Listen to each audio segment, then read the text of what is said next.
The rain in Seattle didn't cleanse anything. It just made the grime stick harder to the marble steps of Evergreen Memorial Chapel, where 200 people in black pretended to mourn a man most of them had only known through quarterly earnings reports.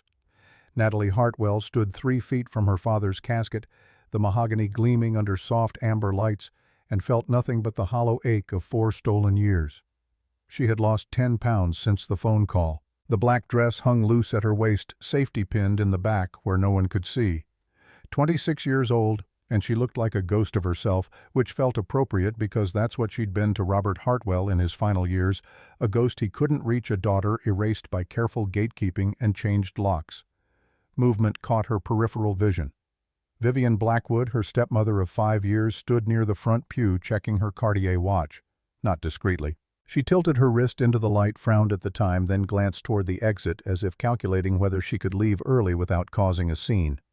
Her Armani suit was perfect, her makeup flawless, her expression that of someone enduring a tedious business obligation rather than burying the man she'd married. Behind Vivian, her son Garrett leaned against a column, thumbs moving across his phone screen. He paused only to look up when a young woman in a tight dress walked past. He smiled. She smiled back. At his stepfather's funeral. Natalie's hands clenched. The program crumpled between her fingers. She wanted to scream, to grab Vivian by those perfect shoulders and demand answers. Why? Why cut me off from my own father? Why return my calls with silence? Why change the locks on the house where I grew up? But she knew why. Money had its own gravity, and Vivian orbited wealth with the practiced precision of someone who'd spent a lifetime studying trajectories. The service ended. People filed past the casket offering Natalie words that slid off her consciousness like oil on water. Sorry for your loss. He was a great man. He'll be missed. Empty syllables from empty people who'd never sat with Robert Hartwell at 3 a.m. while he taught his daughter how to read architectural blueprints, who'd never heard him laugh until he cried at terrible jokes, who'd never seen him cry real tears when he spoke about Natalie's mother. Vivian swept past without a word. Garrett followed, already on his phone again. They didn't look back. That was when Natalie noticed Harrison Wells standing apart from the crowd, the family attorney of 40 years, watching her with eyes that held something that looked almost like pity. He gave her the smallest nod, then walked toward his car. An invitation. A warning. She couldn't tell. But she would find out tomorrow when the will was read, and she would learn exactly how little her father had thought of her at the end, or so she believed. The offices of Sterling and Associates occupied the 40th floor of the Columbia Tower, where floor-to-ceiling windows framed the Seattle skyline and Puget Sound beyond. Natalie had been here twice before, once when she was 12, and her father brought her to sign papers for a trust fund, and once at 19 when she'd needed her birth certificate for college. Both times the office had felt like a place where serious things happened, where the machinery of wealth turned invisible gears. Now it felt like a courtroom. She took the seat farthest from the head of the conference table, as if distance could protect her from what was coming. The leather chair was cold. The air conditioning hummed with expensive efficiency. Vivian arrived 10 minutes late, bringing with her the scent of Chanel No. 5 and barely concealed impatience. She didn't sit. She stood near the windows, scrolling through her phone with sharp, aggressive swipes. Garrett sprawled in the chair beside hers, legs extended, designer sneakers crossed at the ankle. He wore a white linen suit that probably cost more than Natalie's monthly rent. A small stain marked the lapel, coffee maybe, or wine from last night. He picked at his fingernails with a gold toothpick. Harrison entered carrying a leather portfolio that looked older than Natalie. He moved slowly like a man carrying something heavy he'd rather not deliver. He wouldn't meet her eyes as he settled into his chair. That was the first warning sign. The fluorescent lights caught the silver in his hair as he broke the wax seal on the envelope. Vivian stopped scrolling. Garrett sat up slightly. The room contracted into silence. Harrison's voice was gravel and regret. He cleared his throat twice before speaking. His hands trembled as he unfolded the document. Natalie watched his Adam's apple bob as he swallowed hard. The words came out flat, professional, drained of all emotion.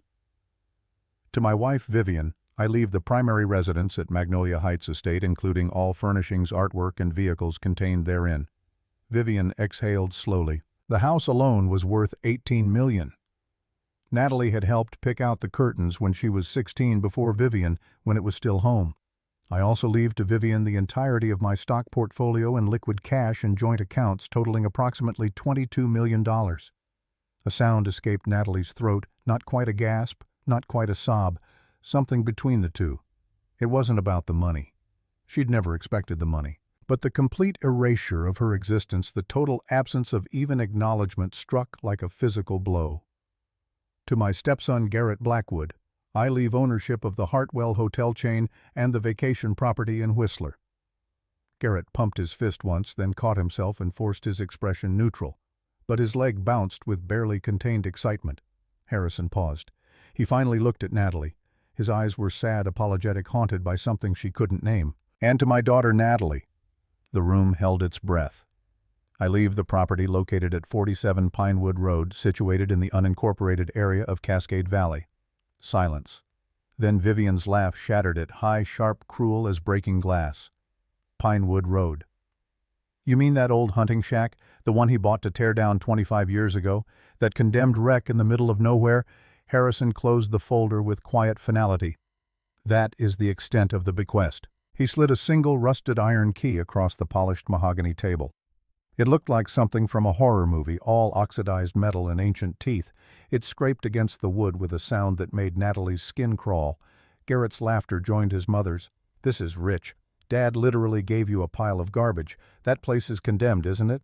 Probably full of raccoons and black mold. Vivian gathered her papers with the satisfied efficiency of someone who'd just won a game she'd been playing for years. You'll have to pay property taxes on a rotting shack. He must have really hated you in the end, Natalie. I guess he finally saw you for what you are. What am I? The words came out before Natalie could stop them. Vivian paused at the door, looking back over her shoulder. A disappointment, sweetheart.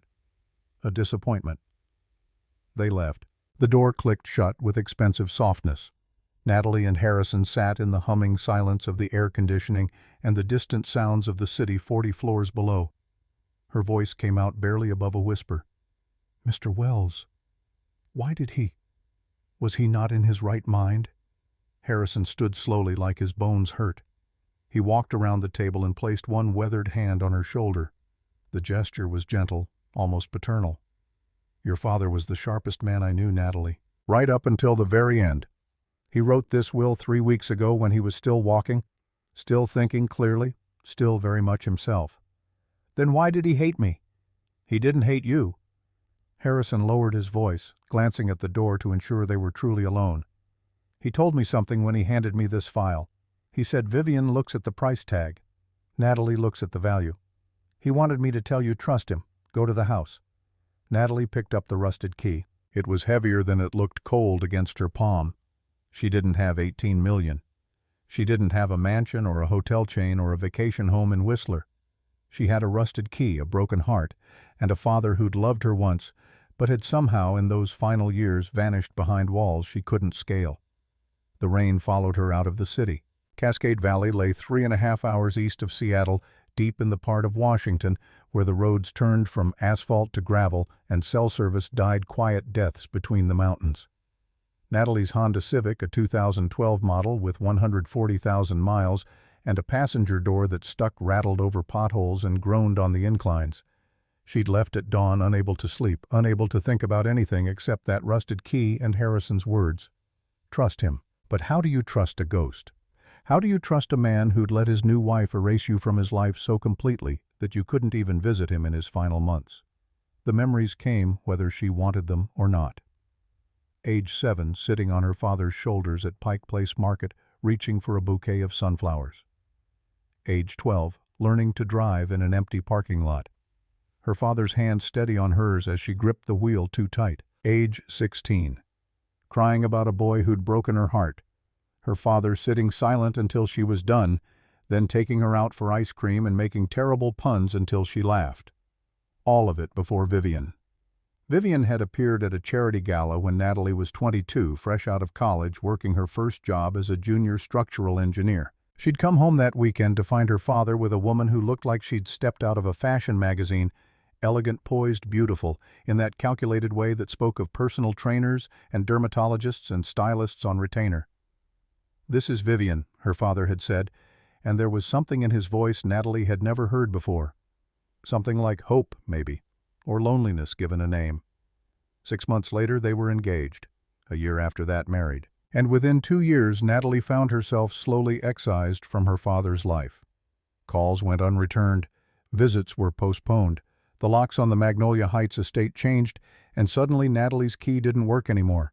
When she showed up unannounced, Vivian answered the door with a smile that didn't reach her eyes and explained that Robert was resting. He wasn't taking visitors. Perhaps Natalie should call ahead next time. Next time never came. The last time Natalie saw her father alive was 4 years ago at a restaurant downtown. He'd looked older, grayer, diminished somehow. He'd held her hand across the table and his eyes had filled with tears he didn't shed. "I'm sorry," he'd said, for what she'd asked. He never answered. 3 months later, Vivian had his phone number changed.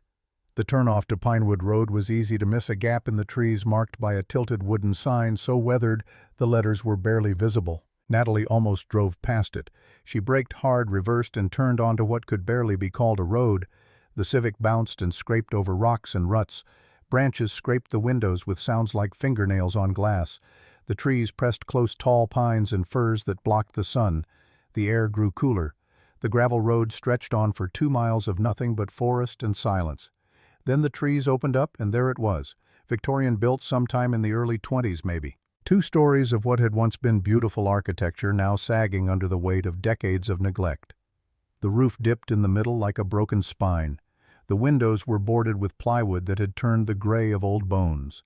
The porch listed to the left, half its boards missing, creating gaps like a smile with too many teeth gone. Natalie killed the engine. The silence rushed in immediately, total, oppressive, broken only by the caw of a crow somewhere in the trees. She stepped out. Her boots sank into mud. The smell hit her, wet pine, rotting wood decay, layered over decay.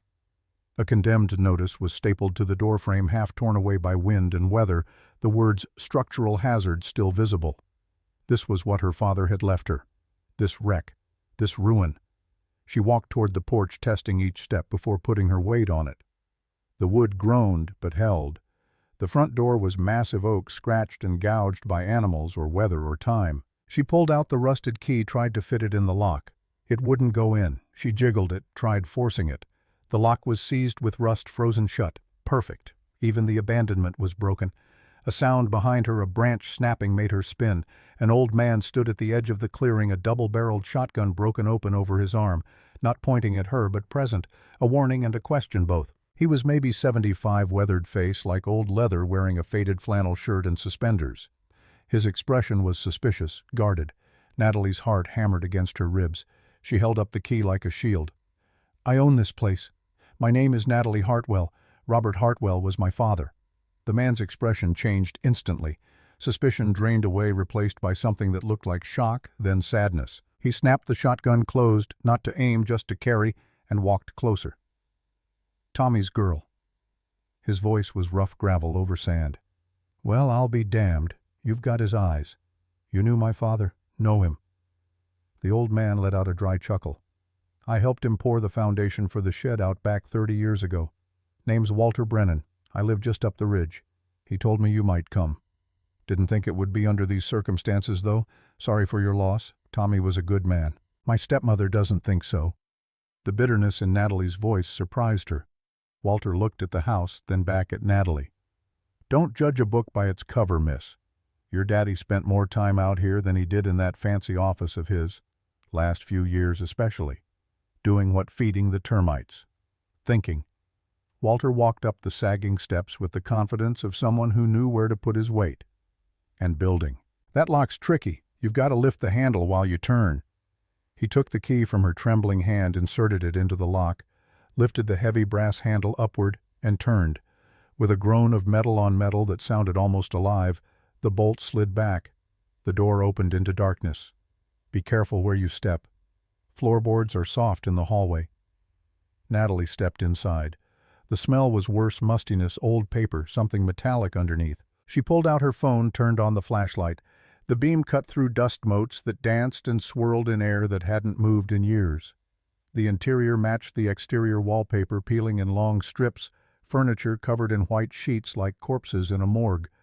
Bird nests in the ceiling corners, everything layered in dust, thick as carpet. No power. she said, her voice echoing strangely in the empty space. "Generator out back. I've kept it gassed up. Tommy paid me to keep an eye on things. Said keep it ready for Natalie. I'll go fire it up." While Walter headed around back, Natalie moved deeper into the house. Her footsteps echoed on floorboards that creaked and bent under her weight. She entered what must have been the living room. Above the fireplace hung a portrait of her father, or what was left of it. A diagonal slash ran across the canvas, but as she looked closer, she saw it wasn't a knife wound. Water damage, maybe. Age. But it looked violent. The mantelpiece held one object that didn't match the decay around it. A red envelope sitting in a perfect square of clean wood where nothing else was clean. Her name was written on it in her father's blocky handwriting, the same handwriting that had signed her birthday cards, her high school graduation card, her college acceptance letter. Her hands shook as she picked it up. The paper was crisp new. This had been placed here recently. The lights flickered once, twice, then the old chandelier overhead buzzed to life with dim yellow light. The house groaned as electricity flowed through wiring that hadn't carried current in years. Shadows retreated to corners. Details emerged, cracked plaster, broken furniture, signs of decay everywhere. Natalie tore open the envelope. Inside was a single index card covered front and back with her father's handwriting. "Vivian thinks wealth is what you show the world. I taught you that wealth is what you keep hidden. The house is a test, Natalie. If you sold it immediately, you would have gotten nothing. But since you're reading this, you came inside. You looked closer. Now look down. Look down." Natalie frowned, reading the words again. She looked at her feet. She was standing on a dirty, moth-eaten Persian rug that might have been beautiful once, maybe 70 years ago. The pattern was barely visible under grime. Walter walked back in, wiping grease from his hands with a red shop rag. "She'll hold for a few hours long as you don't run everything at once." He saw the note in her hand. "He left you a map." He said, "Look down." Walter stepped closer, looked at the rug and smiled a knowing smile that suggested he'd been waiting for this moment. "Pull back the rug." Natalie knelt, grabbed the edge of the heavy Persian fabric and pulled. Dust rose in clouds that made her cough. The rug was heavier than it looked, decades of dirt adding weight. She dragged it aside, revealing the floorboards underneath. They were different from the rest of the room. Not the long vertical planks that ran through the rest of the house, but arranged in a herringbone pattern. And right in the center, one board had a small circular indentation, not a knot in the wood, but deliberate. A finger hole. "Walter, do you have a crowbar?" "Don't need one. That's a puzzle latch." Tommy loved his puzzles. Natalie hooked her finger in the hole and pulled. Nothing. She pushed. Nothing. Then, remembering Walter's trick with the door lock, she twisted. Click. The sound echoed through the room like a gunshot. A mechanical thunk from somewhere beneath the floor made them both jump. Slowly, with the hydraulic hiss of well-oiled machinery that had no business working after years of disuse, a 3-foot section of floor popped up on hidden hinges. A ladder descended into darkness. Not into a crawl space, the opening went deep. Air rose from below, but it wasn't the musty smell of the house. It was cool, dry, filtered. "What is this?" Natalie breathed. Walter leaned over the opening, grinning. "Well, I reckon that's where the real inheritance is." Natalie looked at the dark descent. Somewhere in Seattle, Vivian was probably popping champagne in the $18 million mansion, laughing about the ruined shack. Harrison Wells had gone home maybe, or to his office, wondering if he'd done the right thing not telling Natalie more. But here in this dying house in the middle of nowhere, her father had left something hidden, something worth protecting with puzzles and passwords written in his own hand. "I'm going down." She put her foot on the first rung. The metal was cold solid. She descended into darkness, each step taking her further from the world she knew and closer to whatever truth her father had been keeping. The ladder went down 30 feet into cool earth. Above, the square of yellow light from the living room grew smaller, like a dying star. Natalie's boots finally touched concrete. She fumbled along the wall until her fingers found a heavy industrial toggle switch. She flipped it. With a deep electrical thrum overhead, fluorescent lights flickered on, one by one, illuminating the space below. Natalie gasped, her hand flying to her mouth. This wasn't a storm cellar. This wasn't a wine cave or root cellar or any kind of storage she'd ever seen. This was a vault, professionally built, climate-controlled, deliberately hidden. The room stretched maybe 1,000 square feet, concrete walls reinforced with steel beams. The air was dry and cool, humming with the sound of high-end ventilation that had been running apparently for years. It smelled of ozone and paper and something else, the sterile smell of a place protected from time. Along the left wall stood floor-to-ceiling metal shelving units, industrial grade, stacked with heavy plastic bins. Along the right wall were filing cabinets, dozens of them all labeled with neat type tags. In the center of the room sat a massive desk made of glass and steel, with 3 computer monitors dormant in black sleep mode. Natalie walked to the nearest shelf, her footsteps echoing on the concrete floor. She popped the lid on the first bin. Vacuum-sealed bricks of cash, all $100 bills. She lifted one surprisingly heavy, maybe $10,000 in a single brick. The bin held maybe 50 of them. She opened the next bin. Gold bars, each one wrapped in protective cloth, dull and heavy and real. She lifted one, it had to weigh 20 pounds. There were 2 dozen more. The third bin held jewelry, her mother's jewelry. The sapphire necklace Vivian had claimed was lost during a move. The diamond brooch Natalie had worn to prom. Her grandmother's wedding ring. All of it here, preserved, protected. "Oh, Dad," her voice broke. "You didn't leave me nothing. You left me everything." She walked to the desk, her legs shaking. A leather notebook sat beside the keyboard. She opened it. Her father's handwriting filled page after page, not the shaky scrawl from the red envelope upstairs, but firm, precise, dated entries stretching back 3 years. March 12, 2021, transferred $800,000 to Cayman Islands via Shell Corp Alpha. Vivian thinks it's for expansion. It's for Natalie. April 4, 2021, liquidated vintage car collection private sale, $3.2 million cash. Told V I donated them to museum. She didn't ask questions. June 15, 2021, moved mother's jewelry to vault. V asking about it again. Told her it was stolen. She seemed almost pleased. Insurance payout. Natalie flipped faster, her eyes scanning entries. For 3 years, the exact period when Vivian had been isolating him, cutting Natalie off, Robert Hartwell had been quietly, methodically liquidating his empire, not losing his mind, not succumbing to Vivian's influence, moving his wealth brick by brick, bar by bar, into this hidden vault under a house everyone thought was worthless. She opened the filing cabinets, manila folders neatly labeled. Project Widow, Blackwood Connections, Evidence Vault, Contingency Plans, each one stuffed with documents, photographs, bank statements, recordings. Her hands trembled as she pulled out Project Widow. Inside were surveillance photos of Vivian meeting with men Natalie didn't recognize, bank transfer records, email printouts, a file labeled Insider Trading with enough documentation to fill a legal case. Blackwood Connections was thicker, diagrams showing money flow, business names, addresses in Vancouver. The words money laundering stamped across the top in red ink. Her father hadn't just hidden money. He'd built a case against his own wife. Natalie returned to the desk and plugged in the small silver USB drive that sat beside the keyboard. The monitors hummed to life. No password required, just a biometric scanner. She placed her thumb on the reader. Access granted. Welcome, Natalie.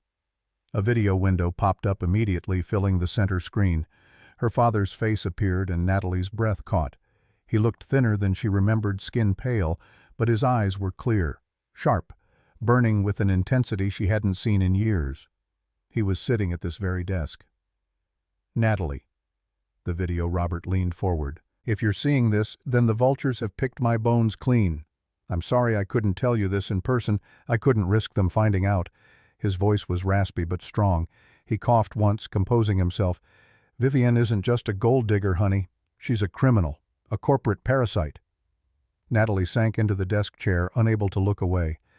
About 3 years ago, I found out she was working with Christoph Volkov, my biggest competitor. They were leveraging my health issues to short-sell Hartwell Industries stock. She was betting on my death to make a fortune. The words hit like physical blows. And Garrett. Her father's expression hardened. He's been laundering money through the hotel chain for a criminal organization based in Vancouver. The hotels lose money every quarter, but somehow Garrett's personal accounts keep growing. I have the proof. It's in the files. Natalie felt sick. I couldn't divorce her. Robert's laugh was bitter. If I filed, she would have triggered clauses in our prenup that would freeze everything. She would have destroyed the company and your inheritance before the ink dried. So I played the fool. I let her think she was winning. I let her isolate me from you and God, Natalie. That was the hardest thing I've ever done." Tears streamed down Natalie's face. While she was busy measuring drapes for her new mansion, I was moving the foundation right out from under her. He smiled, mischievous, triumphant. "The will Harrison read today gave her shell companies. The stocks I left her worthless. I dumped the real assets months ago. The house on Magnolia Heights mortgaged to the hilt. The balloon payment is due in 30 days. Natalie laughed through her tears, a sound halfway to a sob. "She thinks she has $22 million. What she has is $35 million in debt." The video. Robert leaned back. "But you, Natalie, you have this. The liquid cash in this room is approximately $48 million. Untraceable taxes paid, yours. The gold is worth another $12 million at current market rates. The property deed is in the cabinet this house plus 50 acres conservatively valued at $8 million once you file for historical preservation." He leaned forward again, urgent. "But more important than the money, you have the files. Evidence of Vivian's insider trading, Garrett's money laundering, the bribes their associates took, and the big one, sweetheart, the one that makes everything else irrelevant." He paused for effect. "Vivian was never divorced from her first husband, Julian Cross. I have the marriage certificate from 2015. I have proof there's no divorce decree. Our marriage legally void. She committed bigamy. The will that left everything to my wife, Vivian. There is no such person." Natalie stopped breathing. "By law, everything reverts to you, my only legitimate heir. But don't reveal your hand yet." Robert's voice took on a commanding tone. "They'll come for this land. They think it's worthless. But Vivian is greedy. She'll want it for a tax write-off or development deal. When she comes, you'll be ready." He smiled, and it was her father's real smile, the one from before Vivian, before the empire, before everything went wrong. "I love you, Peanut. Give them hell." The screen went black.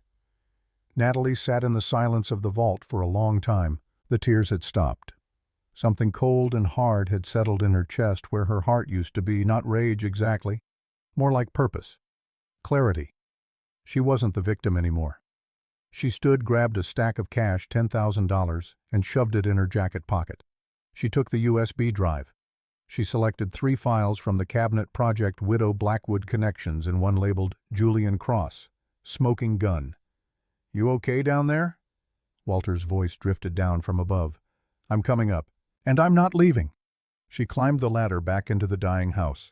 Walter stood there with 2 thermoses of coffee, looking at her with the satisfied expression of someone who'd kept a good secret for a long time.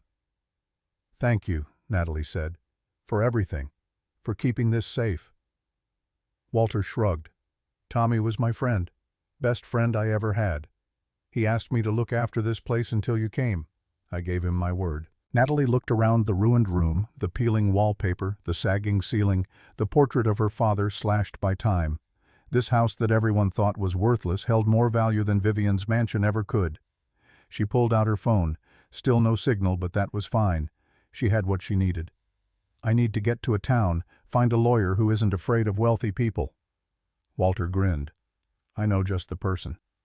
Francine Mackenzie. She's made a career out of taking down the rich and powerful. Has an office in Bellingham. Can you take me there tomorrow? First thing." Natalie looked down at the floor where the hidden entrance lay concealed again under the Persian rug. Somewhere in Seattle, Vivian was celebrating. Garrett was probably buying something expensive and useless. They thought they'd won. They thought Robert Hartwell had been a fool, diminished by age and illness, controlled by a beautiful woman who'd wrapped him around her finger. They had no idea he'd spent 3 years building their prison. Natalie slept that night in the vault on the cot her father had set up. She read through files until her eyes burned. She learned things about Vivian that made her stomach turn. She learned things about Garrett that explained why he always looked so nervous, so twitchy. She learned that her father had been playing chess while everyone else was playing checkers, and he'd set up this final move years in advance. She also found, tucked in the back of one cabinet, a leather-bound journal. Margaret Hartwell, Private, was embossed on the cover in gold letters. Natalie opened it with shaking hands. Her mother's handwriting filled the pages, not a daily diary, but letters written to Natalie, entries made during pregnancy and the first years of Natalie's life. June 3rd, 1998. Doctor confirmed it today. Pregnant. Robert cried. Actually cried. big tough businessman reduced to tears of joy. We're going to be parents. I'm terrified and thrilled and so ready. March 15, 1999. Natalie Rose Hartwell born at 3:47 a.m. Right here at home like we planned. 10 pounds, 2 ounces, perfect. Robert cut the cord with shaking hands. He's been staring at her for 6 hours straight, afraid to sleep in case she disappears. I told him she's real, she's ours. She's staying. He just keeps crying happy tears. December 25th, 2000. Natalie's first Christmas. She's 18 months old and destroyed more wrapping paper than any human should be able to. Robert bought her so many toys, way too many, but his face watching her play was the real gift. This is what wealth means, not the money in the bank. This, right here, this moment. The last entry was dated February 2001. The doctors say I have weeks, maybe a month. The cancer spread too fast. I'm not afraid of dying. Okay, that's a lie. I'm terrified, but not for me. For Robert, for Natalie. She's so small. She won't remember me. But maybe that's okay. Maybe it's better to have no memory than to remember losing someone you love. Robert will remarry someday. He'll need to. Natalie will need a mother. I hope he finds someone kind. Someone who sees what I see in him, not the money or the power, but the man who cries at Disney movies and who spent 3 hours building a dollhouse because he wanted every detail perfect. I hope whoever she is, she understands what a gift this family is, what a gift he is. But I'm also leaving this diary because I want Natalie to know she was born from love. Real love. The kind that builds houses with your hands and reads bedtime stories until your voice goes hoarse. The kind that measures wealth in moments, not dollars. If you're reading this, my sweet girl, know that your mother loved you with everything she had. And your father does too. Never doubt that. Never. Natalie closed the journal and pressed her palms against her eyes, but the tears came anyway. Her mother had died hoping Robert would find love again. And he had, or thought he had, with Vivian, a woman who'd seen the gift and decided to steal it rather than cherish it. The unfairness of it crashed over Natalie in waves. Her mother deserved more time. Her father deserved better than Vivian. And Natalie deserved those 4 years she'd lost. But fair wasn't a word the universe understood. Fair was something you had to fight for, claw for, take by force from a world that gave nothing freely. The next morning, Walter drove her to Bellingham in his old Ford pickup. Francine Mackenzie's office was above a coffee shop up a narrow staircase that smelled of espresso and old wood. The door had her name in peeling gold letters, Francine Mackenzie, attorney at law. Inside, the walls were covered in framed newspaper articles. Lawyer defeats tech giant in landmark case. Local attorney wins $50 million settlement against developer. Mackenzie known as the Hammer for aggressive tactics. Francine herself was 58 with steel gray hair pulled back in a severe bun and reading glasses on a chain around her neck. She looked up from a pile of papers and studied Natalie with sharp, assessing eyes. "You're Hartwell's daughter. I saw the obituary. Sorry for your loss." "What can I do for you?" Natalie placed the files on the desk. "I need to destroy my stepmother. Legally." Francine opened the first file. Her eyebrows rose. She opened the second. A smile began to form. She opened the third and let out a low whistle. "Well, this is Christmas morning and my birthday combined. How did you get all this?" "My father collected it. Before he died." Francine looked up, respect clear in her eyes. "Your father was a very smart man, and very patient. This is enough to bury her 10 times over. But she has resources, lawyers, money. This will be a war. I'm ready for war." Francine leaned back in her chair, studying Natalie. "You understand what you're asking for? Once we file, there's no going back. She'll come after you with everything she has. She'll try to discredit you, destroy you, bankrupt you in legal fees. She already destroyed me. She took 4 years with my father that I'll never get back. She gets nothing else." Francine smiled. "I charge $300 an hour, but for this case I'll work on contingency. When we win, and we will win, I take 30% of whatever you recover. Deal, deal." They shook hands. Natalie felt the calloused grip of someone who'd fought a lot of battles and won most of them. "But there's something you need to understand." Francine's expression turned serious.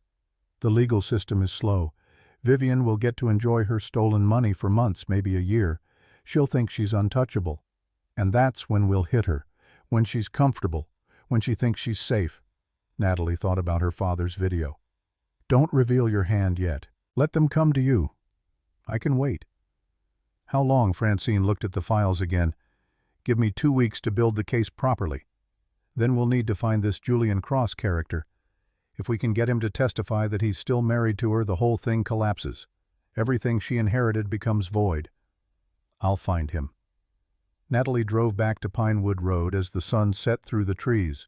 The ruined house looked different now, not abandoned but sleeping, waiting. She parked the Civic and sat for a moment looking at the sagging porch and broken windows. Her phone buzzed. Signal must have returned somewhere in the last mile. A text from an unknown number. Must be Garrett. Vivian would never lower herself to text. Natalie. Mom and I talked. We feel bad about the house. Let us buy the land from you. $75,000 cash. You can get a fresh start. Think about it. She smiled. They were already circling just like her father predicted. Sensing opportunity, wanting to snap up the last piece for pennies, turn it into some tax write-off or development deal. She typed back, I need to think about it. It's all I have left of Dad. The response came immediately. Take your time. No pressure. We're family. Family. The word tasted like ash. Natalie got out of the car and walked to the porch. The door wasn't locked. She hadn't bothered. There was nothing to steal except secrets, and those were buried 30 feet underground in a vault nobody knew existed. Inside, she turned on the generator and descended into the vault again. She made herself dinner from the supplies Walter had stocked, canned soup heated on a camp stove, crackers, water. She ate at her father's desk, reading through more files. Contingency plans was the thickest folder. Inside were detailed scenarios, each one mapped out with Robert's methodical precision. If Vivian does X, respond with Y. If Garrett threatens legal action, use evidence Z. If they try to claim the house through eminent domain, file historical preservation with documents A, B, and C. He'd thought of everything. Every move, every counter-move, every possible attack. He'd built this 3 years ago and had been running the plays ever since, slowly, patiently waiting for the right moment. That moment was now, and Natalie was going to execute his plan perfectly. She fell asleep reading her father's notes, her head on the desk, surrounded by the evidence that would bring Vivian's world crashing down. Outside, the wind moved through the pines with a sound like whispers. Inside the vault, the ventilation hummed its steady rhythm, protecting the secrets it held. Tomorrow, the real work would begin. But tonight, for the first time since her father died, Natalie slept without nightmares. She dreamed of him instead, young, laughing, showing her how to read blueprints, teaching her that the strongest foundations were built in secret, that real wealth wasn't what you displayed, but what you protected, that patience was a weapon sharper than any sword. In the dream, he smiled at her and said, "Trust me, Peanut. I've got this." And finally, impossibly, she did. 3 days after meeting Francine, Natalie woke to the sound of heavy machinery tearing through the forest quiet. The diesel engine roar was unmistakable, industrial, purposeful, closing in. She scrambled up the ladder from the vault, still in yesterday's clothes, and reached the front window in time to see a yellow Cat D9 bulldozer rumbling up the gravel road. Behind it came a black Escalade and a sheriff's cruiser, dust clouds billowing in their wake. Natalie's pulse spiked. She grabbed the radio Walter had given her and keyed the mic. "They're here. Code red." Static crackled. "On my way. Bringing cavalry." The bulldozer stopped 20 yards from the porch, its blade lowered like a weapon. The Escalade door opened and Vivian stepped out, her Louboutin heels sinking immediately into soft earth.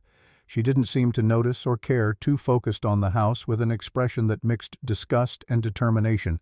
Behind her emerged a man in an expensive suit, probably her lawyer. From the sheriff's cruiser came Deputy Martinez, a young guy who looked uncomfortable with whatever he'd been ordered to do here. Martinez approached first, hat in hand. "Ma'am, I have a court order signed by Judge Morrison. This structure has been deemed an immediate public safety hazard. You have 10 minutes to vacate before demolition begins." Natalie stepped onto the porch, forcing calm into her voice even as adrenaline screamed through her veins. "On what grounds?" The lawyer stepped forward, smug behind wire-rimmed glasses. "Multiple building code violations, structural instability, environmental hazards including potential asbestos and black mold. The county has determined this property poses imminent danger to public safety." Vivian smiled, crossing her arms. "I told you, Natalie. It's a liability. We're doing you a favor. Let us demolish this eyesore and I'll purchase the vacant land for $50,000. Final offer. You can finally afford to move on with your life." Natalie didn't move. "You bribed Judge Morrison." Vivian's smile froze for half a second till enough. "Careful, sweetheart.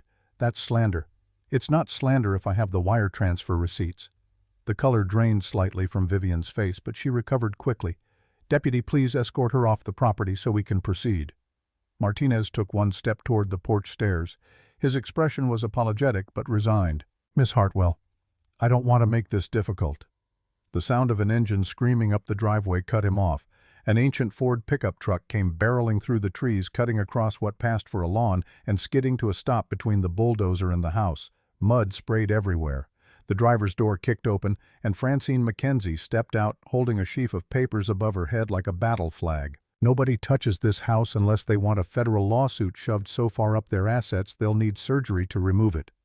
Vivian recoiled. "Who the hell is this?" Francine marched straight to Deputy Martinez and slapped the papers against his chest.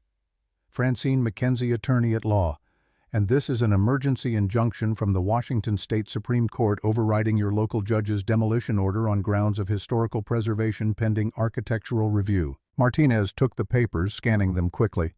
His shoulders sagged with visible relief. Someone had just handed him a legal excuse to avoid doing something he clearly didn't want to do anyway. Vivian's lawyer snatched the documents from Martinez, reading fast. His confident expression crumbled. This can't be." "Can and is." Francine grinned, showing teeth. "The house was built in 1923 by Theodore Whitman, founder of Cascade County. It's eligible for National Historic Registry until the review is complete, which will take a minimum of 6 months. If that dozer moves 1 inch closer, I will sue the county, the construction company, and you personally, Mrs. Blackwood, for destruction of protected property and evidence." "Evidence." Vivian's voice rose half an octave. Evidence of what? Francine just smiled wider. Vivian turned purple. She stalked toward Natalie, heels stabbing the ground, close enough that Natalie could smell her perfume, expensive cloying. Her voice dropped to a hiss meant only for Natalie. "You think you're clever. You think some bargain basement lawyer and legal tricks can stop me. I have millions, Natalie. Real money. I can bleed you dry in court fees before summer ends. I will bury you." Natalie leaned in, matching Vivian's whisper. "You don't have millions. You have debt. I know about the margin calls. I know the Whistler house is in foreclosure. You're not here because you hate me. You're here because you're broke." Vivian's face went from purple to white faster than blood draining from a wound. Her mouth opened, closed, opened again. No sound came out. She staggered back a step, looking at Natalie like she'd just seen a ghost speak prophecy. "How? Who told you?" "Dad told me." Every word was a nail. "Get off my property." Vivian stumbled toward the Escalade, her composure shattered. The lawyer followed, confused. "We're leaving." "But Mrs. Blackwood, the order, I said we're leaving." The convoy retreated in chaos, the bulldozer groaning into reverse, the Escalade fishtailing on gravel. Martinez's cruiser following with lights off, everyone fleeing like Vivian's panic was contagious. When the dust settled, Francine walked over to Natalie and lit a cigarette, taking a long drag. "Kid, I don't know what you said to that woman, but she looked like she just saw her own autopsy photos. Beautiful work." Natalie's hands were shaking now that the adrenaline was fading. "I told her I know she's broke." Walter emerged from the tree-lined shotgun over his shoulder. He must have been watching from cover. "Are we clear?" "For now." Francine exhaled smoke. "But you just poked the bear." "Natalie, a cornered animal is the most dangerous kind." "What's your next move?" Natalie pulled out the file she'd grabbed from the vault that morning. "Find Julian Cross." Francine took the folder, flipping it open. "Marriage certificate, Reno, 2015. No divorce decree." Her smile returned. "Oh, this is perfect. This is prosecutorial gold." "Where is he?" "Last known address is 3 years old. Reno, Nevada. But my father's investigator lost track of him after that. Then we find him." Francine ground out her cigarette under her boot. "I know a PI in Reno who owes me a favor. Give me 48 hours. The call came 36 hours later. Francine's voice crackled through Natalie's phone, triumphant. "Found him. Julian Cross, age 45, works as a small-time dealer at the Silver Strike Casino. Lives in a studio apartment on East 4th Street. Has a gambling problem and owes about $60,000 to various bookies. Is he willing to talk? For the right price, he'll sing opera. My guy says Cross is desperate. Vivian left him with nothing but debt. He's not exactly her biggest fan. Book me a flight. Already done. You leave SeaTac tomorrow at 6 a.m. I'm coming with you. The flight to Reno took 2 hours. Natalie spent them reading through more of her father's files on Vivian. The deeper she went, the more complicated the picture became. Vivian Chen, no Vivian Sterling before that, and Vivian Castellano at birth had grown up in San Jose. Father died when she was 12, heart attack at the factory where he worked 60-hour weeks. Mother worked 3 jobs trying to keep food on the table for Vivian and her 2 younger brothers. There were school records showing Vivian had been a straight-A student, scholarship offers to decent colleges, but no record of her attending. Instead, at 18, she'd started modeling for local department stores. At 19, a DUI. At 21, married to a man named Marcus Sterling, a day trader who'd made a small fortune in tech stocks. That marriage lasted 3 years. The divorce was ugly, accusations of infidelity on both sides, restraining orders filed and dropped. Marcus got the house. Vivian got nothing. Then came the lost years. Her 20s and early 30s were a patchwork of addresses, jobs that didn't last, relationships that flamed out, event planning, personal shopping, real estate sales. She was good at all of them, the records showed, made decent money, but never quite enough. At 35, she'd met Julian Cross at a Reno casino. He was a professional poker player, or that's what he claimed. They married 6 months later in a chapel off the Strip. The marriage certificate was in the file, crumpled and coffee-stained like it had been rescued from trash. The PI notes from 2 years later painted a different picture. Julian's poker career was mostly losses. He owed money to dangerous people. Vivian worked 2 jobs trying to cover his debts. There was a hospital record from a Reno ER. Vivian treated for a broken wrist and bruised ribs. Julian's name wasn't on the report, but the timing matched a period when his gambling losses spiked. 6 months after that hospital visit, Vivian disappeared from Reno, just vanished from Julian's life with no note, no forwarding address, nothing. The PI had tracked her to San Francisco, then Seattle, then to the charity gala where she'd met Robert Hartwell. Natalie closed the file and stared out the airplane window at clouds that looked solid enough to walk on. Vivian wasn't just greedy. She was terrified. Terrified of being broke again, of being powerless again, of being trapped in the kind of poverty that ground people down until there was nothing left but desperation. That didn't excuse what she'd done. Didn't excuse cutting Natalie off from her father, didn't excuse the fraud and the lies and the theft. But it explained it in a way that made Natalie's anger more complicated, less pure. Francine noticed her expression. Second thoughts? No. Just understanding the enemy better. Good. Understanding doesn't mean sympathy, and it sure as hell doesn't mean surrender. They landed in Reno at 9 a.m., rented a car, and drove to a diner called Lucky's on the eastern edge of town. The PI had said Julian ate breakfast there every morning at 10, regular as a metronome. At 10:05, he walked in. Julian Cross looked like disappointment given human form. Mid-40s, but could pass for 50, hair dyed an unconvincing black, wearing a polyester suit that had been cheap when new and was now just sad. He carried a racing form under his arm and moved with the hunched posture of someone who expected the world to hit him and was trying to make himself a smaller target. He ordered coffee and a donut at the counter, then took a seat in a booth near the back. Natalie and Francine flanked him, sliding into the booth from both sides before he could react. He jumped, spilling coffee on his sleeve. His eyes went wide with instant panic. "Look, I don't have the money yet. I told Tony I need until Friday. We're not with Tony." Natalie placed a thick envelope on the table between them. "We're here to offer you a job." Julian stared at the envelope, lifted one corner and saw the stack of $100 bills inside. His entire demeanor changed, the panic replaced by calculation. He smoothed his hair and sat up straighter. "I'm listening. Who are you?" "I'm Natalie Hartwell, Robert Hartwell's daughter." Julian's face went slack. "Hartwell. Oh, no. No, I don't want any part of that. That woman is dangerous. Vivian told me if I ever came out of the woodwork, she'd have me killed. Did you ever sign divorce papers?" The question caught him off guard. He blinked. "Divorce? That costs money. Lawyers' filings. No, we just went our separate ways. She said she'd handle the paperwork in Mexico. I figured she forged it. She forges everything. Francine pulled out her notepad, writing fast. So, to the best of your knowledge, you are still legally married to Vivian Sterling Cross. Technically, yeah, probably. Why, you going to arrest me for bigamy? No. Natalie pushed the envelope closer.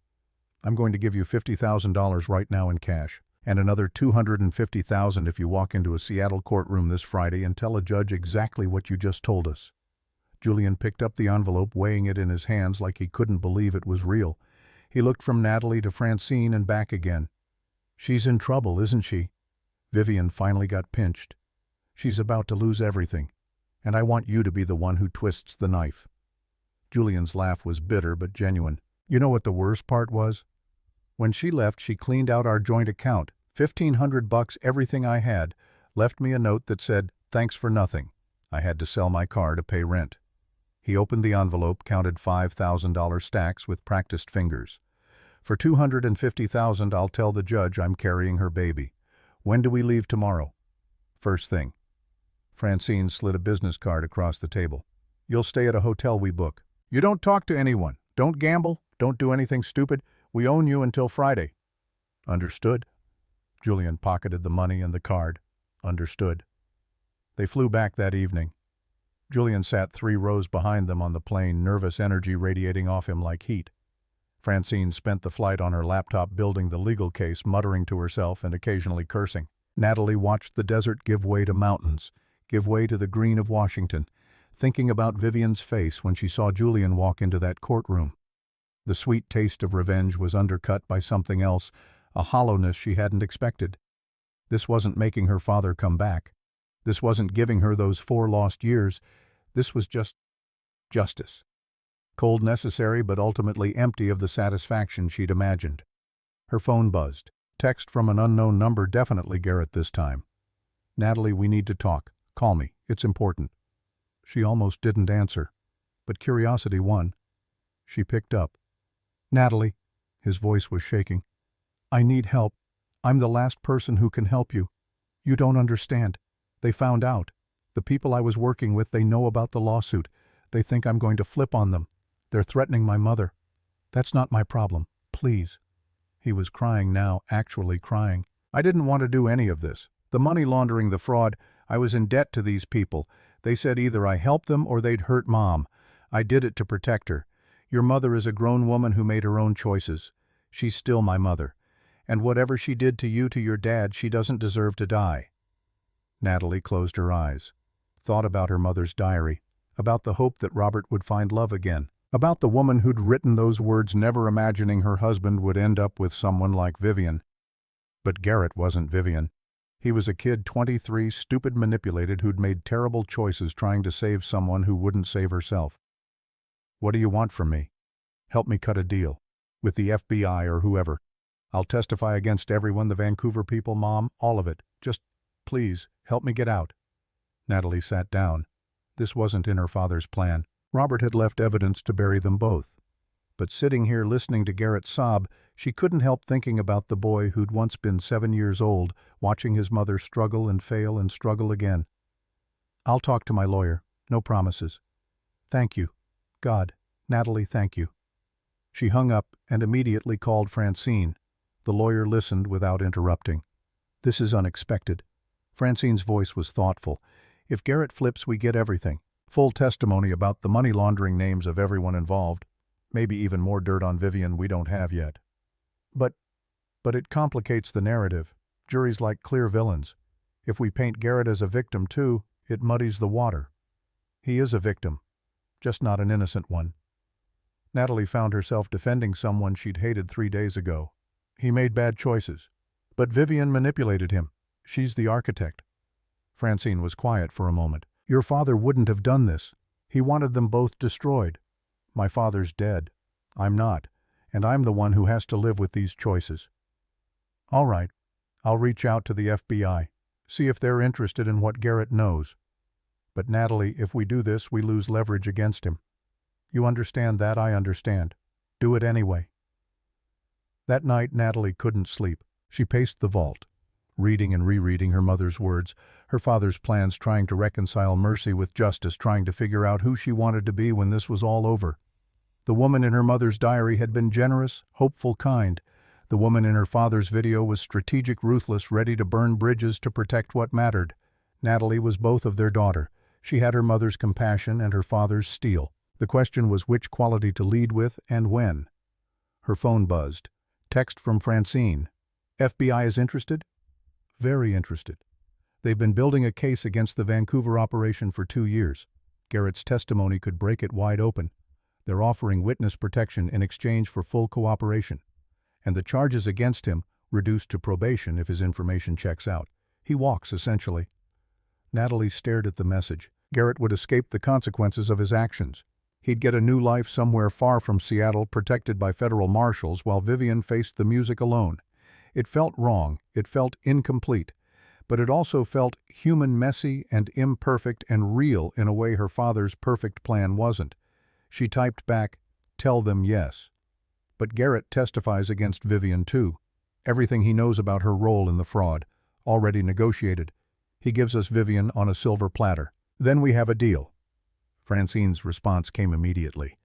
"I'm filing the lawsuit Monday. Court date will be set within 2 weeks. Julian's staying at the Fairmont under an alias. Everything's in motion. 2 weeks. 14 days until Vivian's world ended." Natalie should have felt triumphant. Instead, she just felt tired. She climbed out of the vault and walked through the ruined house. Moonlight through broken windows cast strange shadows. The portrait of her father watched her from above the fireplace, his face bisected by that water-damaged slash. She thought about what Walter had said that first day. "Your daddy spent more time out here than in that fancy office." This place had been his refuge, his reminder of what mattered before the empire, before Vivian, before everything got complicated. Maybe that's what he'd been trying to give her. Not just the money or the evidence or the means for revenge, but a way back to something real. Something that couldn't be bought or stolen or corrupted. Natalie walked outside and sat on the porch steps. The wood was rough and warped under her, but it held. Walter emerged from the tree line as he often did around this hour, checking the perimeter. Couldn't sleep. He settled onto the step beside her. "Too much thinking. Your dad used to do that. Sit right here sometimes for hours, just watching the trees, listening to the quiet." What was he thinking about? Walter pulled out a flask, took a sip, offered it to Natalie. She waved it off. He said he was thinking about who he wanted to be, said he'd spent so much time becoming successful he'd forgotten to think about whether he was becoming good. Was he good, I mean? Walter corked the flask and tucked it away. "That's not for me to say. But I'll tell you this, Tommy made mistakes, big ones. Marrying Vivian was probably the biggest. But at the end he tried to make it right, tried to protect you the only way he knew how, by leaving me a war to fight, by leaving you a choice." Walter stood, knees cracking. Whether to use his weapons or put them down, whether to become him or become better than him. That's the real inheritance, Natalie. Not the money, the choice. He walked off into the dark, leaving Natalie alone with the weight of those words. The next morning she drove to Seattle.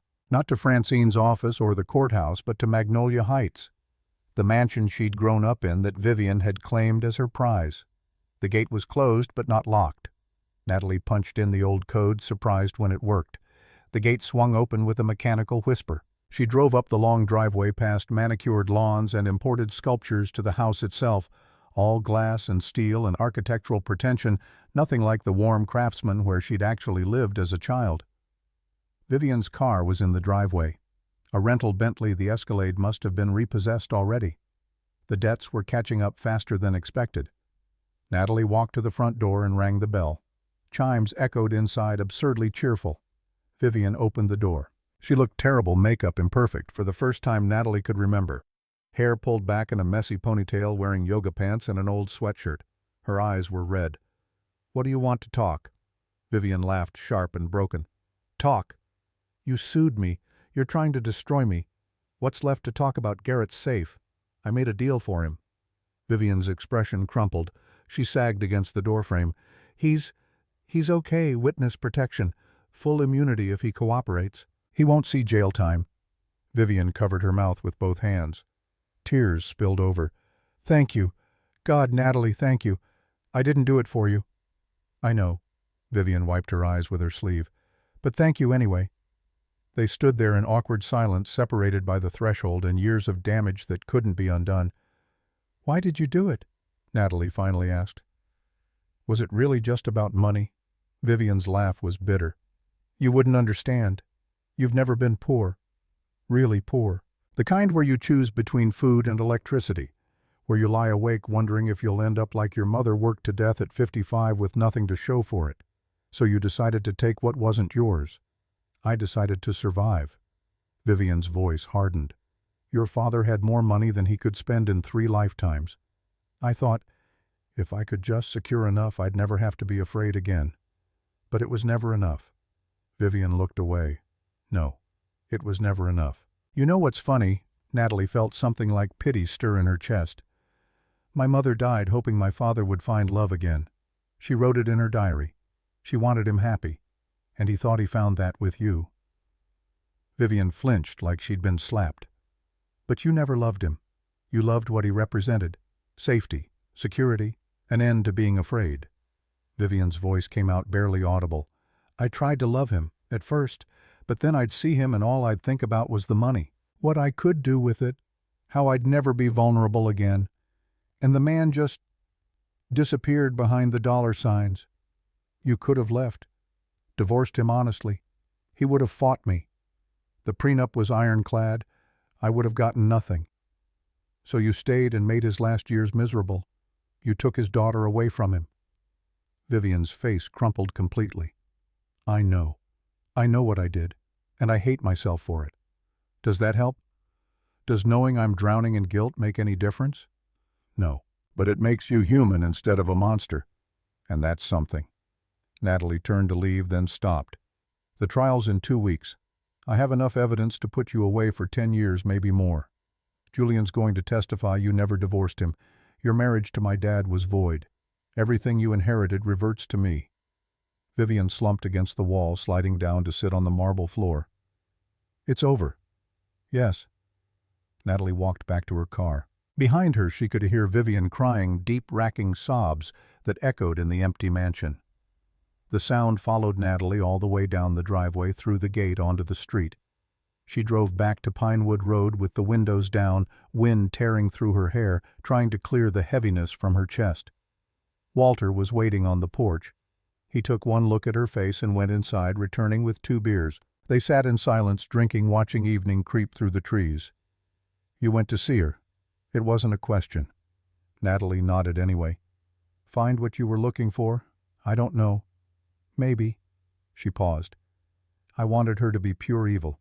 It would make this easier. Life's rarely that simple. Dad's plan was simple. Destroy them both. Total victory. Your dad was thinking like a general. Walter tapped his beer against hers. You're thinking like a human. That's not weakness. That's wisdom. Doesn't feel wise. Feels complicated. Good. Complicated means you're paying attention to all of it, not just the parts that fit your story. They finished their beers as stars emerged overhead, countless and cold and indifferent to human drama. In 2 weeks, Natalie would walk into a courtroom and watch everything her father had built, both the empire and the revenge, reach its conclusion. Julian would testify. Garrett would be hidden away somewhere safe. Vivian would face justice. And Natalie would be left with this house, this land, and the question of what came next. Not revenge.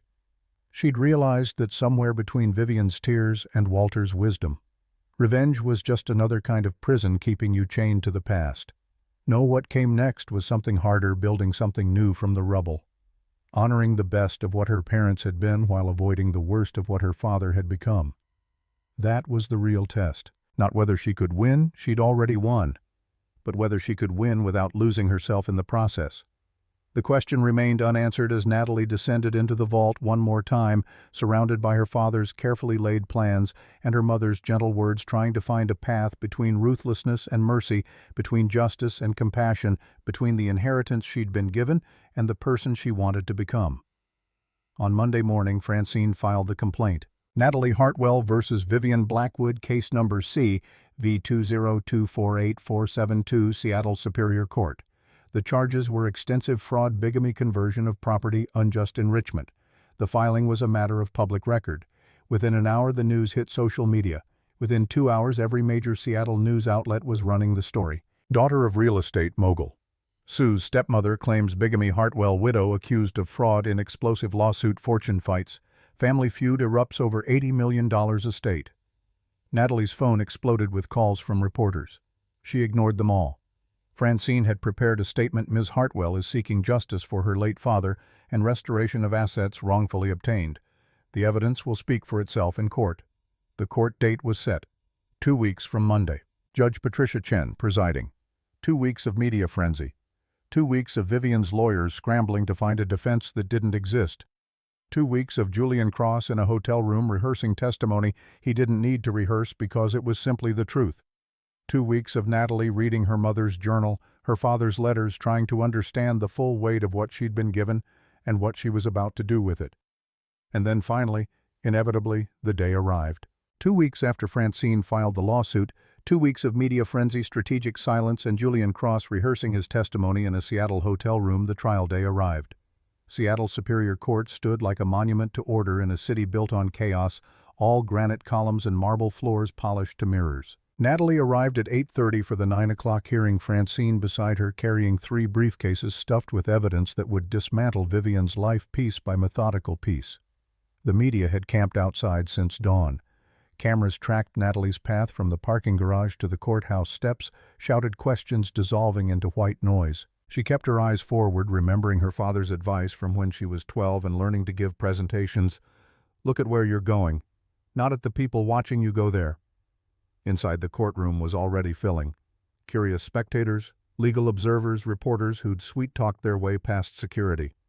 Natalie took her seat at the plaintiff's table and felt the weight of their collective stare like physical pressure. At 8:50, Vivian entered through the side door with her legal team, 3 lawyers in suits that cost more than most people's monthly rent, all moving with the choreographed precision of professionals who knew they were losing but refused to show it. Vivian wore navy Chanel pearls, hair perfect despite everything. But her hands shook as she gripped her purse, and her foundation couldn't quite hide the sleepless circles under her eyes. Their gazes met across the courtroom aisle. Vivian's expression was unreadable fear, resignation, maybe something like apology, all mixed together. Then she looked away, and the moment passed.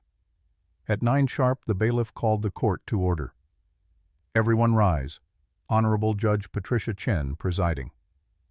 The judge was 60, silver-haired, with the stern efficiency of someone who'd spent 30 years watching people lie under oath. She settled behind the bench, adjusted her glasses, and surveyed the courtroom with an expression that suggested she'd already read every document and formed preliminary opinions she'd be delighted to have proven wrong. We're here to address the probate of Robert Hartwell's estate and allegations regarding the validity of his marriage to the petitioner, Vivian Blackwood. Her voice carried authority that made the courtroom feel smaller. Miss Mackenzie, you may proceed with your opening statement. Francine stood, not bothering with notes. Your Honor, this case is about fraud perpetrated on a dying man. Robert Hartwell believed he was married to Vivian Blackwood when he wrote his final will. He was not. Ms. Blackwood was and remains legally married to Julian Cross, whom she wed in 2015 but never divorced. This makes her subsequent marriage to Mr. Hartwell void ab initio, rendering all bequests to my wife Vivian legally meaningless. The estate by law must revert to Mr. Hartwell's biological daughter and sole legitimate heir, Natalie Hartwell. Vivian's lead attorney, Maxwell Sterling, rose with practiced smoothness. Your Honor, these allegations are based on conjecture and documents of questionable providence. Ms. Blackwood and Mr. Cross separated amicably in 2018. While the divorce may not have been formally filed in the United States, it was processed in Mexico. Do you have documentation of this Mexican divorce? Judge Chen's tone was ice. We're working to obtain certified copies from Mexican authorities. So that's a no. The judge made a note. Continue, Ms. Mackenzie. Thank you, Your Honor. We have substantial evidence not only of the invalid marriage, but of Ms. Blackwood's fraudulent activities during her time with Robert Hartwell. She engaged in insider trading, conspired with competitors to short-sell Hartwell Industries stock, and systematically isolated Mr. Hartwell from his daughter to maintain control over his assets. Maxwell was on his feet again. Objection. These allegations are inflammatory and irrelevant to the narrow question of marriage validity. They establish motive. Your Honor, they show a pattern of deception for financial gain, and they're backed by documentation we're prepared to introduce. I'll allow it. But keep it relevant, Ms. Mackenzie. The morning proceeded like a chess match played by experts. Francine introduced the marriage certificate from Reno, 2015. Maxwell challenged its authenticity, forcing Francine to call a records clerk from Washoe County who confirmed its validity under oath.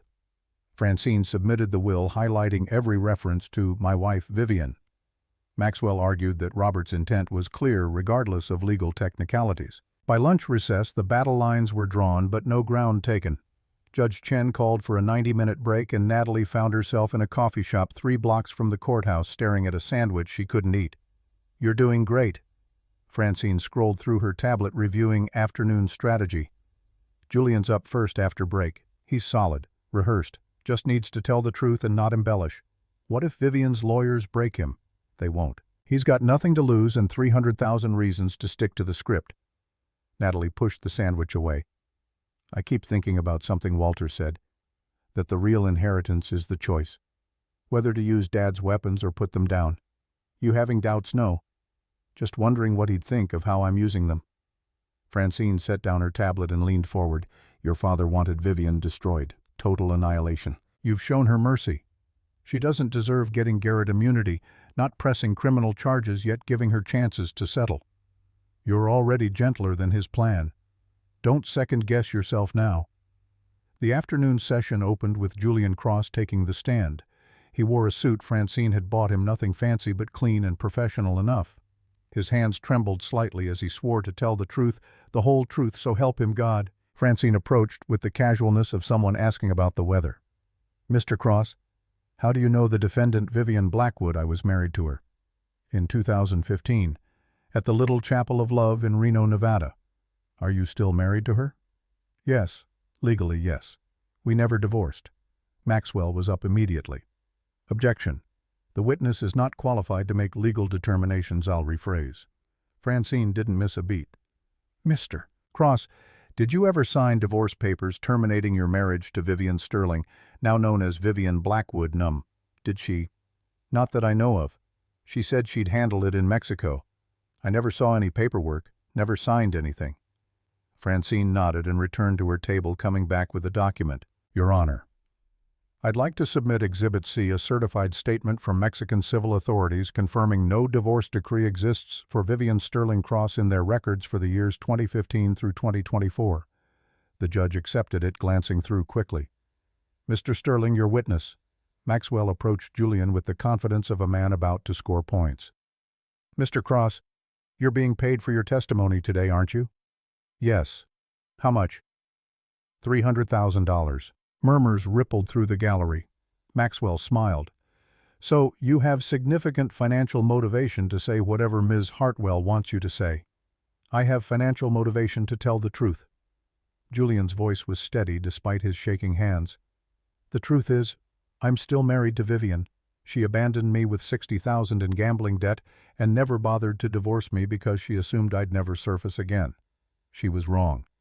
You're a professional gambler. Correct was. Past tense. With a history of financial irresponsibility and dishonesty, Julian's jaw tightened. "I've made mistakes. Doesn't change the fact that I'm married to that woman and she knows it." Maxwell circled back. "Convenient that you only remembered this marriage when someone offered you money. I never forgot." Julian pulled out his phone before anyone could stop him. "I have proof." The courtroom froze. Judge Chen leaned forward. "What kind of proof, Mr. Cross?" He tapped the screen, turned it toward the court. A voicemail recording. "From Vivian. Year 2018 according to the timestamp." "Play it." The judge's voice carried authority that made the room seem airless. Julian pressed play. Vivian's voice filled the courtroom through his phone's speaker, tinny but unmistakable. "Julian, don't contact me again. I've found someone else, someone with actual money and prospects. You can keep the apartment, the car, everything. Just disappear. I don't need a divorce because I never reported our marriage to the IRS. As far as the government knows, we were never married. No one knows. Keep it that way and we'll both be better off." Silence crashed down like a physical thing. Every eye in the room turned to Vivian, who'd gone white as courthouse marble. "Your Honor, I'd like that recording entered as evidence." Francine was already on her feet. Maxwell recovered fast. That recording could be fabricated. It can be authenticated. Francine's smile was sharp as broken glass. Voice analysis, metadata verification, phone records. We can prove it's real. Judge Chen's expression had gone from stern to granite. I'll order authentication, but provisionally it's admitted. Mr. Sterling, unless you have questions that don't involve character assassination. Maxwell sat down, defeated. No further questions. The rest of the afternoon was procedural financial experts testifying about asset transfers, forensic accountants explaining the shell company's paper trails that led from Vivian's accounts to offshore havens and back again. Each piece of evidence another nail sealing the coffin. At 4:30, Judge Chen called a halt. We'll reconvene tomorrow at 9 for closing arguments. Until then, court is adjourned. The gavel fell with finality. Natalie made it to the hallway before her knees went weak. She leaned against a wall, breathing hard, while Francine fielded questions from reporters with practiced deflections. No comment. All evidence will be presented in court. My client is confident in the outcome. A hand touched Natalie's shoulder. She spun, expecting press, and found Garrett instead. He looked terrible, unshaven, hollow-eyed, wearing jeans and a wrinkled shirt instead of his usual designer armor. I heard what you did. Getting me immunity. Natalie straightened, putting distance between them. Don't thank me. I didn't do it for you. I know. But I'm thanking you anyway. He glanced toward the courtroom. How's Mom sitting in there watching her world end? How do you think I tried to warn her? Years ago when this all started. I told her it would blow up eventually. She wouldn't listen. People rarely do when money's involved. Garrett laughed, bitter and broken. You know the worst part? I don't even like money that much. I just wanted her to stop being scared. She'd wake up at 3 a.m. checking bank balances, terrified it would all disappear. I thought if we just got enough, she'd relax. But there was never enough. There never is. Not when you're trying to fill a hole that isn't about money. He nodded, understanding passing between them, two children of damaged parents trying to make sense of inheritance that had nothing to do with dollars. I'm leaving tomorrow. FBI's relocating me to somewhere in the Midwest. New name, new life, all of it. Good luck. You too. He hesitated. For what it's worth, I think your dad would be proud. You're tougher than you look. He walked away before Natalie could respond, disappearing into the afternoon crowd, already becoming someone else. That night, Natalie drove back to Pinewood Road instead of staying in Seattle. She needed the forest quiet, the house silence, the vault darkness. Needed to be somewhere that felt real after a day of legal theater. She descended into the underground room and opened a file she'd been avoiding. Final letter. Inside was an envelope addressed to her in her father's handwriting, dated 2 days before he died. Her hands shook opening it. Dearest Natalie, if you're reading this, you've made it to the trial. You've used the evidence I left. You've fought back against Vivian's theft. I'm proud of you for that. But I'm writing this because I need to tell you something I couldn't say in the video, something harder than strategy or revenge. I made a mistake marrying Vivian, not because she was evil, though she turned out to be worse than I imagined, but because I married her for the wrong reasons. I was lonely, afraid of dying alone. I saw her charm and beauty and mistook them for your mother's kindness. Margaret would have seen through Vivian in 5 minutes. Your mother could always spot a person's true nature. I lost that ability somewhere between building an empire and becoming someone I didn't recognize. The house at Pinewood Road. I know it looks like punishment. Everyone will think I gave you garbage and gave Vivian treasure, but you understand value better than anyone I know. You got that from your mother. That house is where I was happiest, where your mother and I built something real with our hands, where you were born, where love existed before money complicated everything. I could have sold it 1,000 times. Developers offered millions for the land, but I kept it because it reminded me of who I was before I became what I am now. It reminded me that the best things in life can't be bought. They have to be built slowly with patience and care and love. I'm giving you the house because I trust you to understand what it represents. Not failure or abandonment, but foundation. A place to stand when everything else is quicksand. Use the money I left to fight Vivian. Use it to secure your future, but don't let it change who you are. Stay the woman your mother would have been proud of, generous, honest, strong in the ways that matter. And when this is over, when you've won, and Vivian is nothing but bad memory, decide what kind of person you want to be. Wealthy people have power, but they also have responsibility. Use yours wisely. I love you more than I ever found words to express. I'm sorry for the years we lost. I'm sorry I wasn't strong enough to stand up to Vivian earlier.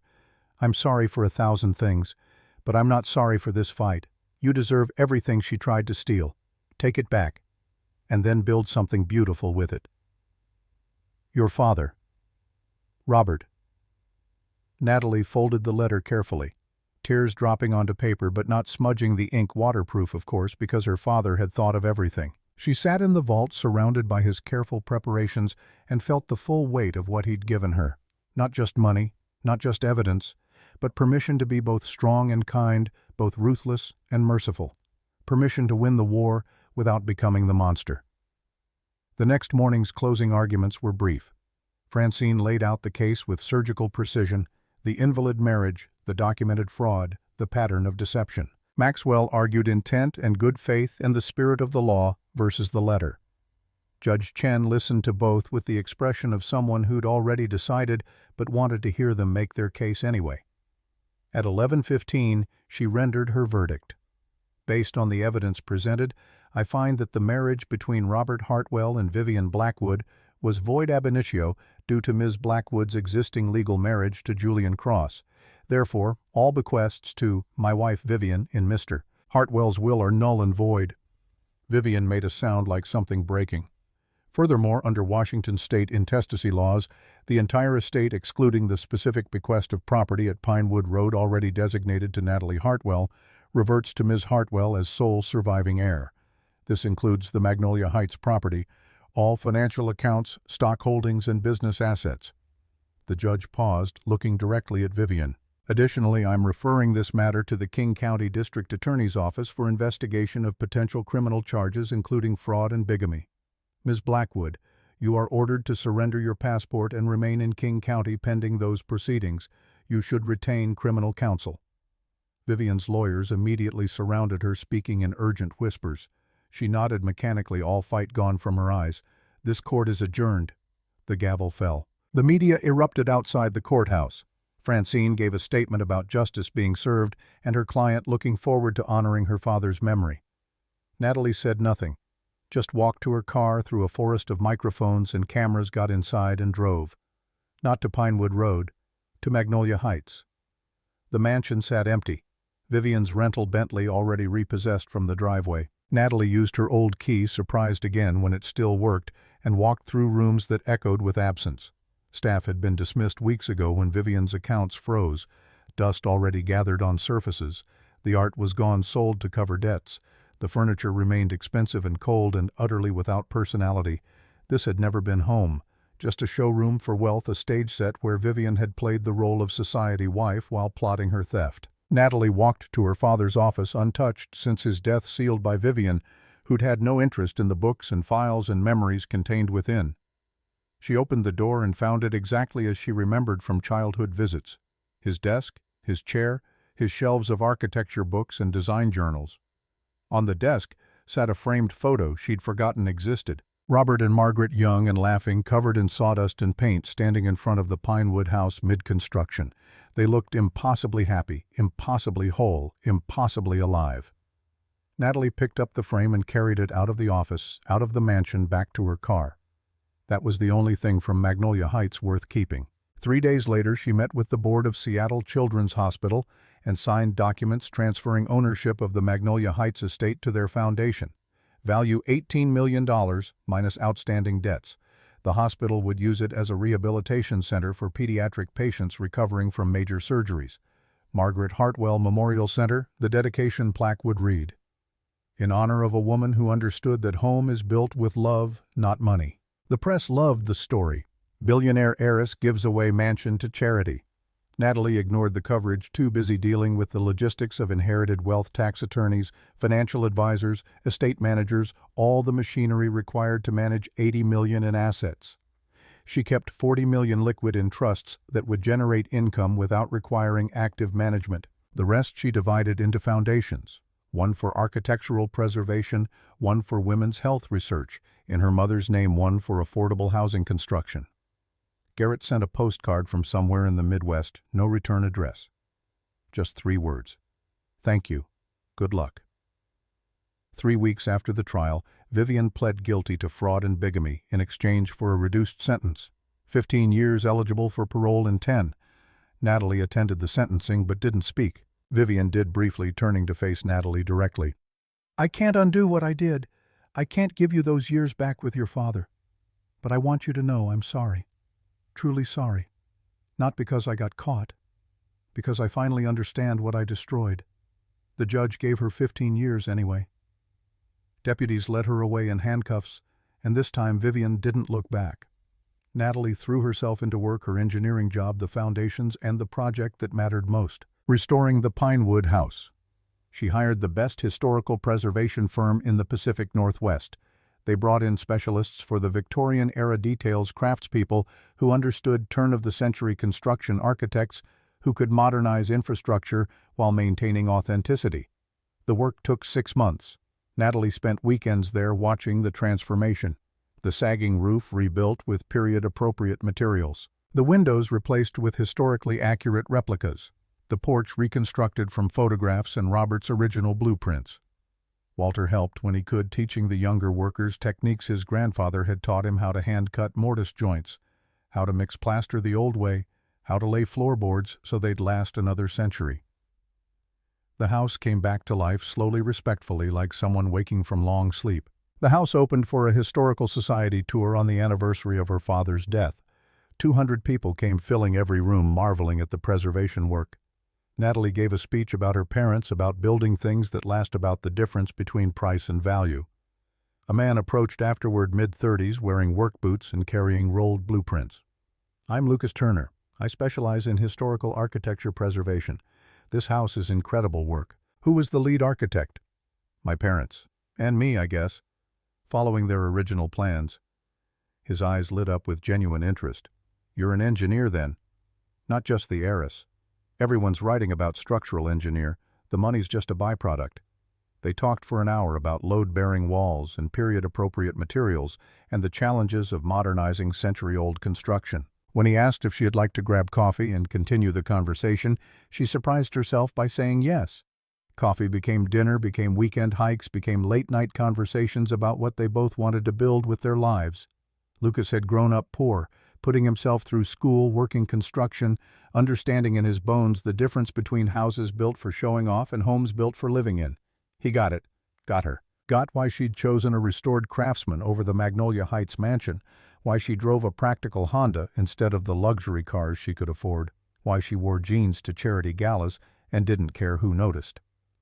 They married 2 years later in the Pinewood house, standing exactly where her parents had stood in 1978. 50 guests, no press, just people they loved in a space built on love. Walter walked her down the aisle, 81 years old but steady as the house itself. 5 years after the trial, Natalie woke to her daughter's laughter echoing through the restored Pinewood house. Margaret rose. Maggie was 2 years old, running through rooms that had been rebuilt with love and patience and the kind of care that couldn't be bought. Lucas, her husband of 3 years, was making breakfast in the kitchen they'd renovated together. Natalie could hear him singing off-key, could hear Maggie giggling at his terrible attempts to flip pancakes. She walked to the porch where Walter sat in his usual chair, now 81, but still taking his morning coffee at the house he'd helped protect. He nodded toward Maggie, who'd escaped from the kitchen and was now chasing butterflies across the lawn. "She's got Robert's eyes." Walter's voice was soft with memory. And Margaret's laugh.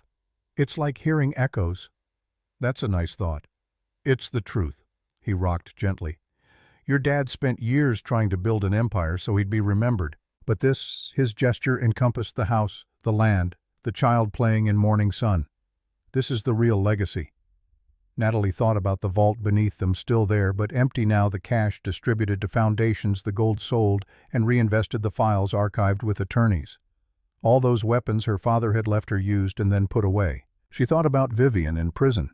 Garrett somewhere in Iowa or Nebraska, living under a new name, Julian Cross, who'd taken his $300,000 and opened a small restaurant in Reno that against all odds was actually succeeding. She thought about the choice Walter had mentioned that night 5 years ago, whether to become her father or become better than her father.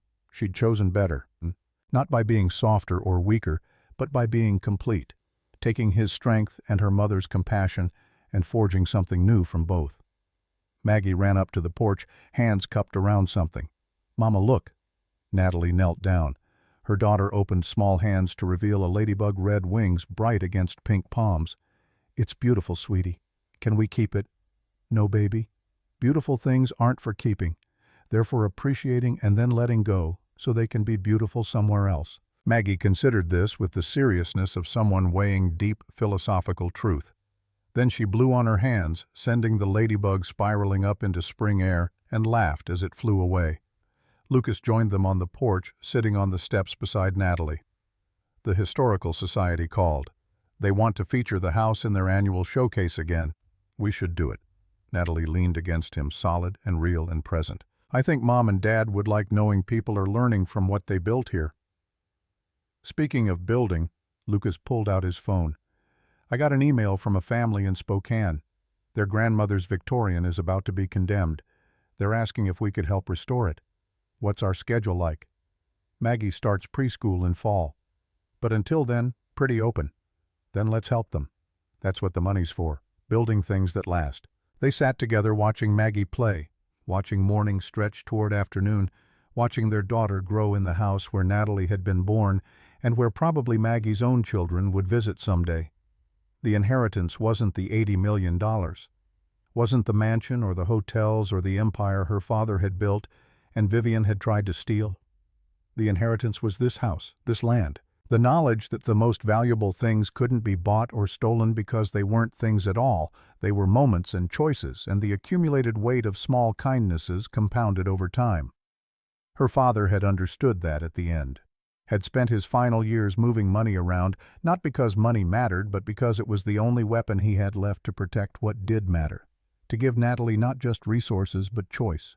Not just wealth, but wisdom. And in the end, standing on the porch of the house her parents built with their hands, watching her daughter play in dirt and sun and safety.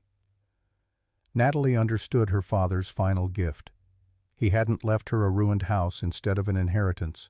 He'd left her the inheritance disguised as a ruined house, knowing she was the only one who'd see the difference. Knowing she'd choose foundation over facade. Knowing she'd build something real from the ruins. The greatest wealth wasn't what you accumulated, it was what you built.